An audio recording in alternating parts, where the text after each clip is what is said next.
साथियों नमस्कार, स्वागत है आपका। साथियों आज के वीडियो में कारक से विभिन्न प्रतियोगी परीक्षाओं में पूछे गए अत्यंत महत्वपूर्ण प्रश्नों पर चर्चा होगी। साथियों इस सेट में कुल 25 प्रश्न हैं। सभी प्रश्न बहुविकल्पीय हैं। सभी प्रश्न अत्यंत महत्वपूर्ण हैं। मैं आपको बताना चाहूँगा कि यही प्रश्न घुमा फिरा कर बार बार प्रतियोगी परीक्षाओं में पूछे जाते हैं, इसलिए वीडियो के अंत तक बने रहिए। निश्चित रूप से आप इससे लाभान्वित होंगे। आइए प्रकरण से जुड़ते हैं, देखते हैं पहला प्रश्न। सीधे आपको प्रकरण से जोड़ते हैं, देखते हैं आज का पहला प्रश्न। ध्यान से वीडियो को देखिए साथियों, क्योंकि वीडियो बहुत ही महत्वपूर्ण है। इसमें जो भी प्रश्न संकलित हैं बहुत महत्वपूर्ण प्रश्न संकलित हैं। चलिए देखते हैं पहला प्रश्न। पहला प्रश्न साथियों, बच्चे बस से पाठशाला जाते हैं। एक वाक्य दिया गया है, आप देखिए उसको मैंने डार्क कर दिया है। बच्चे बस से पाठशाला जाते हैं, इस वाक्य में कौन सा कारक है? ये चकबंदी लेखपाल परीक्षा 2015 में पूछा गया प्रश्न है। बच्चे बस से पाठशाला जाते हैं, इस वाक्य में कौन सा कारक है? तो देखिए 4 विकल्प दिया है, कर्म, करण, अपादान और संप्रदान।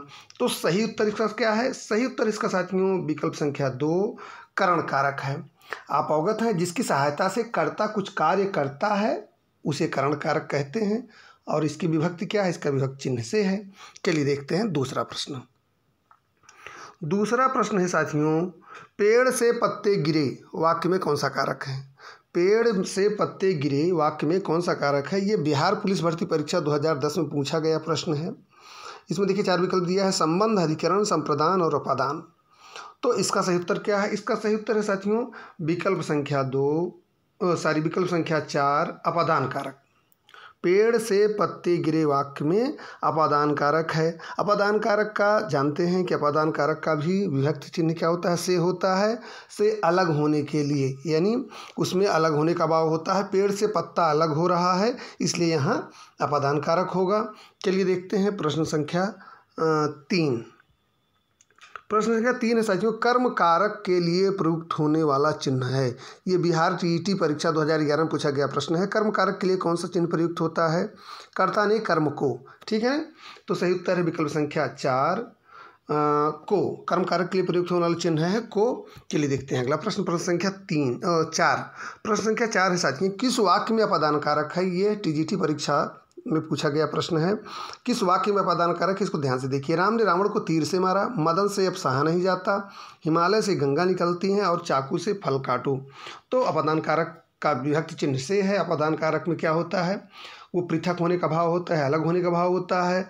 तो इसमें सही उत्तर है विकल्प संख्या 3 हिमालय से गंगा निकलती हैं, इसमें अपादान कारक, ठीक है। चलिए देखते हैं अगला प्रश्न। प्रश्न संख्या 4, घोंसले में चिड़िया है। प्रश्न संख्या 5, घोंसले में चिड़िया है वाक्य में कौन सा कारक है? ये यूपी टेट परीक्षा 2020 में पूछा गया प्रश्न है। घोंसले में चिड़िया है, इस वाक्य में कौन सा कारक है? तो अपादान, संबंध, संप्रदान, अधिकरण, 4 विकल्प दिए गए हैं। तो इसका सही उत्तर है साथियों विकल्प संख्या 4 अधिकरण कारक। आप अवगत हैं, संज्ञा का वह रूप जिससे क्रिया के आधार की सूचना प्राप्त होती हो उसको अधिकरण कारक कहते हैं। और इसका विभक्ति चिन्ह क्या है? में, पर।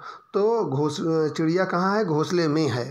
घोंसले में चिड़िया है, इसमें अधिकरण कारक है। देखते हैं प्रश्न संख्या 6 साथियों। प्रश्न संख्या 6 है, वो कह रहा है वह अगले वर्ष आएगा, इस वाक्य में कौन सा कारक है? ये राजस्व लेखपाल भर्ती परीक्षा 2015 में पूछा गया प्रश्न है। इसमें देखिए विभक्ति चिन्ह का लोप हो रहा है। वह अगले वर्ष आएगा, बहुत महत्वपूर्ण प्रश्न है। इसमें क्या भाव आ रहा है? वह अगले वर्ष में आएगा। और में जो है वो किस कारक का चिन्ह है? वो अधिकरण कारक का चिन्ह है। तो सही उत्तर है साथियों विकल्प संख्या 3 अधिकरण कारक। वह अगले वर्ष आएगा, इसमें कौन सा कारक है? इसमें अधिकरण कारक है। चलिए देखते हैं अगला प्रश्न। प्रश्न संख्या 7, वह द्वार द्वार भीख मांगता है वाक्य में कौन सा कारक है? वह द्वार द्वार भीख मांगता है, इसमें कौन सा कारक है? साथियों यहाँ भी विभक्ति चिन्ह का लोप है। वह द्वार द्वार पर भीख मांगता है। तो में और पर ये दोनों किस कारक के चिन्ह हैं? ये दोनों अधिकरण कारक के चिन्ह हैं। सही उत्तर है विकल्प संख्या 3 अधिकरण कारक, ठीक है साथियों। देखते हैं अगला प्रश्न। प्रश्न संख्या 8, से विभक्ति चिन्ह का प्रयोग किस कारक के लिए किया जाता है? ये भी यूपी टेट 2017 का प्रश्न है। से विभक्ति चिन्ह का प्रयोग किस कारक के लिए किया जाता है? आप अवगत हैं, से विभक्ति चिन्ह का प्रयोग करण और अपादान दोनों कारकों के लिए किया जाता है। करण में जहाँ से द्वारा होता है और अपादान में से अलग होने के लिए। यहाँ चूँकि विकल्प में आपके कि वो अपादान नहीं है तो सही उत्तर होगा आपका विकल्प संख्या 4 करण कारक। ठीक है ना, से विभक्त चिन्ह का प्रयोग करण कारक के लिए किया जाता है। चलिए देखते हैं प्रश्न संख्या 9। प्रश्न संख्या 9 है साथियों, चूहा बिल से बाहर निकला। चूहा बिल से बाहर निकला, इसमें भी पृथकता का भाव है। इस वाक्य में कौन सा कारक है? यूपीटीटी 2016 में पूछा गया प्रश्न है। और देखिए 4 विकल्प दिए हैं, संप्रदान, अपादान, करण और संबंध। तो इसका सही उत्तर है साथियों विकल्प संख्या 2 अपादान कारक। चूहा बिल से बाहर निकला, चूहा बिल से बाहर निकला संज्ञा के जिस रूप से किसी वस्तु के अलग होने का भाव प्रकट होता है, आप जानते हैं उसको अपादान कारक कहते हैं। तो यहाँ चूहा बिल से बाहर निकल रहा है, चूहा बिल से अलग हो रहा है, इसलिए यहाँ अपादान कारक होगा। चलिए देखते हैं प्रश्न संख्या 10। प्रश्न संख्या 10 है, पेड़ से बंदर कूदा। प्रश्न संख्या 10 है, पेड़ से बंदर कूदा, और यह भी पिछली तरह का ही एकदम प्रश्न है। पेड़ से बंदर कूदा, इस वाक्य में कौन सा कारक है? ये भी यूपीटीटी 2016 का प्रश्न है। तो साथियों इसमें भी अपादान कारक है। सही उत्तर है विकल्प संख्या 1 अपादान कारक। चलिए देखते हैं प्रश्न संख्या 11। भूखे को अन्न दो और प्यासे को जल। भूखे को अन्न दो और प्यासे को जल वाक्य में कौन सा कारक है? तो इसमें कह रहा है संप्रदान, अपादान, संबंध, अधिकरण। सही उत्तर इसका क्या है साथियों? इसका सही उत्तर है संप्रदान कारक। भूखे को अन्न दो और प्यासे को जल, है ना, तो यहाँ संप्रदान कारक है। चलिए अगला प्रश्न देखते हैं। प्रश्न संख्या 12। तोता डाली पर बैठा है वाक्य में कौन सा कारक है? ये टीजीटी 2011 का प्रश्न है, बहुत महत्वपूर्ण प्रश्न है। तोता डाली पर बैठा है, तो इसका सही उत्तर क्या है? इसका सही उत्तर है साथियों विकल्प संख्या 3 अधिकरण कारक। में और पर, में और पर किसका जो है विभक्ति चिन्ह है? अधिकरण कारक का विभक्ति चिन्ह है। तोता डाली पर बैठा है, तो सही उत्तर होगा विकल्प संख्या 3 अधिकरण कारक। चलिए देखते हैं अगला प्रश्न। प्रश्न संख्या 13। रामू घर से निकला, इस वाक्य में घर से में कौन सा कारक है? रामू घर से निकला, यहाँ भी क्या है? यहाँ भी साथियों है आपका अपादान कारक। सही उत्तर है विकल्प संख्या 2। यहाँ क्या है? यहाँ भी अलग होने का भाव प्रकट हो रहा है। रामू घर से निकला, ये टीजीटी 2016 का प्रश्न है साथियों, बहुत महत्वपूर्ण प्रश्न। रामू घर से निकला इस वाक्य में अपादान कारक है।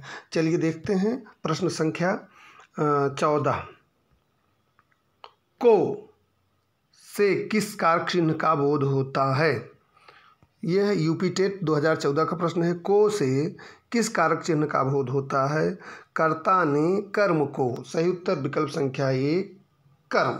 सही उत्तर विकल्प संख्या 1 कर्म कारक। चलिए देखते हैं अगला प्रश्न। प्रश्न संख्या 15। लड़का पेड़ से गिरा, लड़का पेड़ से गिरा में कौन सा कारक है? यूपीटीटी 2014 का प्रश्न यह भी है। इसमें देखिए 4 विकल्प हैं, अपादान, संप्रदान, अधिकरण और कर्म। तो आप अवगत हैं कि पृथक होने का भाव इसमें भी है। लड़का पेड़ से अलग हुआ, इसलिए कौन सा कारक होगा? अपादान कारक होगा। सही उत्तर विकल्प संख्या 1 अपादान कारक। चलिए देखते हैं प्रश्न संख्या 16। प्रश्न संख्या 16 देखिए, हे राम तुम कहाँ हो वाक्य में कौन सा कारक है? यूपीटीटी 2014 में पूछा गया प्रश्न है, हे राम तुम कहाँ हो। यहाँ आप देख रहे हैं क्या है? यहाँ संबोधन चिन्ह लगा है, विस्मयादि बोधक चिन्ह लगा है, तो कौन सा कारक होगा? साफ बात है कि यहाँ संबोधन कारक होगा। कौन सा कारक होगा? संबोधन कारक है, चूँकि यह देखिए आप यहाँ संबोधन कर रहा है, हे राम तुम कहाँ हो, तो सही उत्तर है संबोधन कारक विकल्प संख्या 3। देखते हैं साथियों प्रश्न संख्या 17 अगला प्रश्न। अगला प्रश्न प्रश्न संख्या 17, ये भी देखिए महत्वपूर्ण प्रश्न है। कारक के कितने भेद हैं? ये यूपीटीटी 2013 में पूछा गया प्रश्न है। 7, 8, 9, 10। तो कारक के होते हैं भेद कुल 8। ठीक है, चलिए देखते हैं अगला प्रश्न। प्रश्न संख्या 18। बिल्ली छत से कूद पड़ी वाक्य में कौन सा कारक है? यूपीटेट 2014 का प्रश्न है। ये इसमें देखिए 4 विकल्प दिया, अधिकरण, कर्म, संप्रदान और अपादान। यहाँ भी अलग होने का भाव है। बिल्ली छत से अलग हुई, बिल्ली छत से कूद पड़ी, विभक्ति चिन्ह से है, तो सही उत्तर कौन होगा? सही उत्तर होगा विकल्प संख्या 4 अपादान कारक। ठीक है, चलिए देखते हैं अगला प्रश्न। प्रश्न संख्या 19। लोगों ने शोरगुल करके डाकुओं को भगाया, इस वाक्य में कौन सा कारक है? लोगों ने शोरगुल करके डाकुओं को भगाया, इस वाक्य में कौन सा कारक है? ये यूपीटीटी 2011 में पूछा गया प्रश्न है। तो यहाँ कौन सा कारक है साथियों? लोगों ने शोरगुल करके डाकुओं को भगाया, कर्ता ने कर्म को। सही उत्तर है विकल्प संख्या 4 कर्म कारक। ठीक है, देखते हैं अगला प्रश्न। प्रश्न संख्या 20। यहाँ देखिए खाली जगह दी गई है, उसमें कौन सा विभक्ति चिन्ह भरा जाएगा वो पूछ रहा है। प्रत्येक प्रश्न में प्रत्येक प्रश्न, उसके बाद खाली जगह दी गई है। कह रहा है कि प्रत्येक प्रश्न डैश डैश 4 संभावित उत्तर दिए गए हैं। प्रश्न को एक बार पुनः देखें। प्रत्येक प्रश्न डैश डैश 4 संभावित उत्तर दिए गए हैं। रिक्त स्थान में कारक चिन्ह आएगा। कौन सा कारक चिन्ह आएगा यहाँ पर? तो इसका से दिया है, देखिए क्या क्या कारक चिन्ह दिया, के लिए, में, के, से। ठीक है, तो यहाँ कौन सा कारक चिन्ह आएगा? यहाँ सही उत्तर होगा साथियों विकल्प संख्या 1, के लिए। प्रत्येक प्रश्न के लिए 4 संभावित उत्तर दिए गए हैं। ठीक है, सही उत्तर है विकल्प संख्या 1, के लिए। चलिए देखते हैं अगला प्रश्न। प्रश्न संख्या 21। संज्ञा का वह रूप जिससे क्रिया के आधार का बोध होता है। ये उत्तराखंड टीटी परीक्षा 2011 का प्रश्न है। संज्ञा का वह रूप जिससे क्रिया के आधार का बोध होता है, वो कौन सा कारक होता है? इसको हमने वीडियो में भी बहुत डिटेल में पढ़ाया है। आप उसको भी अगर न देखे हों तो वीडियो को हमारे देख लीजिएगा। पूरा एक्सप्लेन्ड वे में है, उसको आपको समझ में आ जाएगा बहुत सरल तरीके से। संज्ञा का वह रूप जिससे क्रिया के आधार का बोध होता है, तो इसका सही उत्तर क्या है? इसका सही उत्तर साथियों विकल्प संख्या 4, अधिकरण कारक। अधिकरण कारक का विभक्ति चिन्ह क्या है? में, पर। ठीक है ना, जैसे पक्षी डाल पर बैठा है, तो डाल क्या है? वो क्रिया का आधार है ना, पक्षी डाल पर बैठा है। ठीक है ना, तो अधिकरण कारक होगा इस संज्ञा का रूप जिससे क्रिया के आधार का बोध होता है, उसे अधिकरण कारक कहते हैं। देखते हैं अगला प्रश्न साथियों। प्रश्न संख्या 22। किस वाक्य में संप्रदान कारक? किस वाक्य में संप्रदान कारक है? कह रहा है मेरा घर स्टेशन से बहुत दूर है, राम घर पर सो रहा है, राजा निर्धनों को कंबल दिए, और विकल्प संख्या 4 है निसार खेलता है। तो इसमें सही उत्तर क्या है साथियों? इसमें सही उत्तर है विकल्प संख्या 3, राजा निर्धनों को कंबल दिए। राजा निर्धनों को कंबल दिए। आप जानते हैं संप्रदान का क्या होता है विभक्ति चिन्ह? विभक्ति चिन्ह संप्रदान का होता है को, के लिए। यहाँ क्या भाव है? राजा निर्धनों को कंबल दिए, यानी राजा निर्धनों के लिए कंबल दिए, भाव के लिए का है। तो यहाँ होगा संप्रदान कारक राजा निर्धनों को कंबल दिए। देखते हैं, ये राजस्थान टीटी परीक्षा 2011 का प्रश्न है साथियों। देखते हैं अगला प्रश्न। प्रश्न संख्या 23। को और के लिए के कारक चिन्ह है। ये भी राजस्थान टीटी परीक्षा 2011 का प्रश्न है। को और के लिए के कारक चिन्ह है, अभी पहले चर्चा हुई है। इसका सही उत्तर क्या है? इसका सही उत्तर है साथियों विकल्प संख्या 1, संप्रदान कारक। ठीक है, देखते हैं अगला प्रश्न। प्रश्न संख्या 24।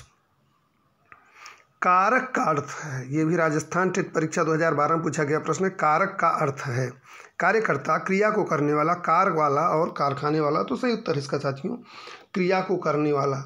कारक का अर्थ क्या है? क्रिया को करने वाला।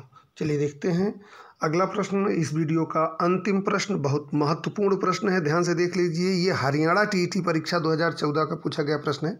मैंने विविध परीक्षाओं के प्रश्न इसलिए हैं कि आप तमाम परीक्षाओं में सम्मिलित होते रहते हैं और ये जानना जरूरी है कि किस परीक्षा में प्रश्नों की प्रकृति किस प्रकार की होती है। तो यहाँ देखिए पूछ रहा है प्रश्न संख्या 25 में, पंडित दूध पीता है वाक्य में कारक है। इसमें देखिए 2 कारक हैं और सब में विकल्प दिया है, कर्म, करण, संप्रदान, संबंध, कर्ता, कर्म, और इनमें से कोई नहीं। तो इसमें क्या है? पंडित दूध पीता है, जब इसके जो है विभक्ति चिन्ह का लोप है, तो इसमें जब आप विभक्ति चिन्ह अगर लगाएं तो क्या होता है? पंडित ने दूध को पीता है। तो पंडित ने यानी कर्ता कारक, दूध को यानी कर्म कारक। तो सही उत्तर है साथियों विकल्प संख्या 3, कर्ता और कर्म कारक इस वाक्य में है। ठीक है, तो साथियों आज के इस सेट में बहुत महत्वपूर्ण 25 प्रश्नों पर चर्चा हुई। यही प्रश्न घुमा फिरा कर आपकी परीक्षाओं में पूछे जाते हैं। अगर इसको आपने देख लिया तो निश्चित रूप से आपको एक निगाह में ये समझ में आ जाएगा कि प्रश्न का सही उत्तर क्या है। आप निश्चित रूप से उससे लाभान्वित होंगे। तो आज के लिए इतना ही। एक निवेदन, अगर अभी तक आपने चैनल को सब्सक्राइब नहीं किया है तो प्लीज़ चैनल को सब्सक्राइब करिए, जिससे हमको और बेहतर करने की प्रेरणा मिले। आपकी परीक्षाओं के लिए मेरी शुभकामना। धन्यवाद।